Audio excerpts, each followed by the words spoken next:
Hi everybody, this is Nikki and I'm here to do a video that's a little bit tougher because there's a lot of content and never enough time and always too much coffee.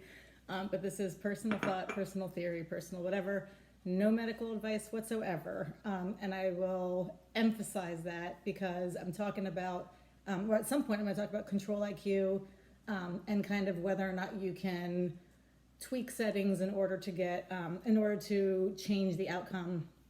And when we get into that kind of stuff, I really do want to emphasize it's not medical advice. And it may or may not even be true. Like that's, or it might be true for one person and not for another. Diabetes is way too varied on so many levels that it's just kind of it's an information share. Okay. Anyway, I wrote up a Google document, and I did this because really I had one main question, and I had come across this question in a Facebook user group, a Facebook Control IQ group, and it was a very interesting question, and so it was interesting to hear users talk about it, but I do like to go to the source and see what the actual, what the official line is. So the question that I had come across was whether or not control IQ suspensions, so the amount of time, either how frequently or for the amount of time you're actually suspended, whether or not you could influence those things by changing settings. And in particular, it was the correction factor that was being mentioned. So it was a very interesting question. And I will say about all of these algorithms, I don't care how many times you call and I don't care how many people you talk to, there just is not a straight answer. And so I just try to, when I make these calls, I do listen for common sense and I do listen for repeat. So I listen to hear if there's one rep who has a wildly different answer, like that might be awesome or they might be wrong. So anyway, so that was the basis of the phone calls. That one question really became a whole bunch of questions. So over the next couple of videos, because I can't make an 82-hour video, which is what I would like to do, I'm going to just go through the information that I gathered on 3 separate phone calls into Tandem with 2 tech support pump specialists and then a 3rd tech support senior pump specialist. Okay, so that's already 2.5 minutes. I will say to start off that I did also have a couple of questions about Basal-IQ. So I guess in this video, I will just discuss what I came across about Basal-IQ, and then Basal-IQ versus Control-IQ, and then I'll go on to the other stuff. Okay, so the first question I had, because my Medtronic warranty was about to be up, so I wanted to call and find out whether or not I could get Basal-IQ. My very first question was, is it possible to get a brand new pump right now, not to go backwards, but just to get a brand new pump with Basal-IQ on it? And their answer was yes. And I have since ordered one. So I think that answer really is yes. It is not possible. If I currently have a pump that where Control IQ is the software that's on it, I cannot go back to Basal-IQ, but that's not what I've done. I had a T-Slim through their upgrade program. My Medtronic warranty was coming to an end. So I am returning this one that's on my body. And they are sending out a brand new one with Basal-IQ on it because I've chosen to go with Tandem. So that was a very simple answer, maybe. Okay, what is the difference between Basal-IQ and Control-IQ? This one I thought was just it was interesting to hear them say it.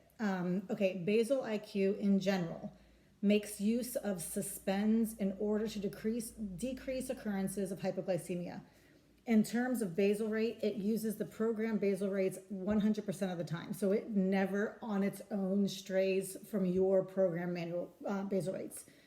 The user obviously has the option at any time to program or to initiate temp rate, which is a temporary change in your basal. But it is the only thing it makes use of is suspends. So in comparison, if you're a 670G or Medtronic user, in comparison, this is somewhat like manual mode with the suspends on. If I turn Basal-IQ off, it's exactly like manual mode without the suspends on. So there's just nothing stopping your blood sugar from falling. Turn on suspends and manual mode. You've got those suspends. That's a lot like Basal IQ. Only Basal IQ is a lot better. Okay. Anyway, Control IQ. Okay. So about Control IQ, we're looking at the differences. Control IQ in general makes use of IOB, which is insulin on board, reverse correction, meaning that they alter boluses in order to pull your number back to normal again, and auto correction boluses in order to decrease both hypoglycemia and hyperglycemia. In terms of basal rate, CIQ makes use of automated basal rate adjustments based on current and predicted blood glucose values, defaulting back to program basal rates when indicated. So again, if we're comparing it to Medtronic, Control IQ is comparable to auto mode, with the addition of having correction boluses, auto correction boluses, which it'll allow once an hour if you meet all the requirements. And another big difference, well, I'm not doing differences between auto mode, but it uses your programmed basal rate as kind of your default. So whenever everything is looking normal and stable and you're not showing a need for a basal adjustment, you settle back down to your regular program basal rate. You cannot do a temp rate, but in theory, it's doing temp rates when it sees you need them. The main difference, my mom's cat brought in a snake the other day, so I'm a little bit nervous. Okay, the main difference between Basal IQ and Control IQ is in how they are equipped to handle falling and or rising BGs. Okay, Basal IQ acts only on the lower end, suspending if you're due to go low, but resuming delivery as soon as your BG increases 1 point higher than the last CGM value. This is called the nadir.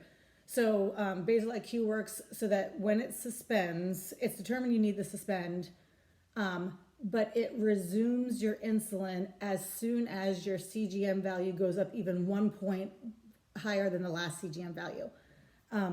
So what it ends up being is this very flexible and very fluid, series of suspends where it can go in and out of suspends all day long. I think it's brilliant, and in fact, it's one of my favorite things about diabetes. I don't know where I was going with that. I think it's awesome. Okay, in Control IQ, it's slightly different in that if you're predicted to go low, or if you have gone low, Control IQ will remain suspended until you are back in target range, but then can increase basal, which is the automated basal rate, in order to contain the rising BG on the other end. So Basal IQ is going to help stop the fall, and it can even kind of help stop the rebounds just by being such intermittent, so whatever. Whereas Control IQ, it's on paper, it should remain suspended longer because it's not going to allow you to resume insulin just because you're showing a rise. It's going to wait till you're back in range again. But then on the other end, it can automate your basal to increase basal to help blunt that spike. 9 minutes. Okay, I'm going to leave that one alone. I think that's a pretty good one. And I'm going to come back to do a couple of the other questions, which included, what does Control IQ use to determine the need to suspend insulin? Can changing the correction factor affect Control IQ's use of suspends? Can changing the correction factor setting affect the basal delivery in Control IQ? Oh, hi. She's empty-mouthed, so that's good. Do you suggest changing settings in order to affect, CIQ outcome? And what are some strategies to deal with the scenario in which you're unhappy with your values? And can you explain how boluses work and Control IQ? It took me 1 minute to say all that. Thank you very much for watching. Have a great day. Bye.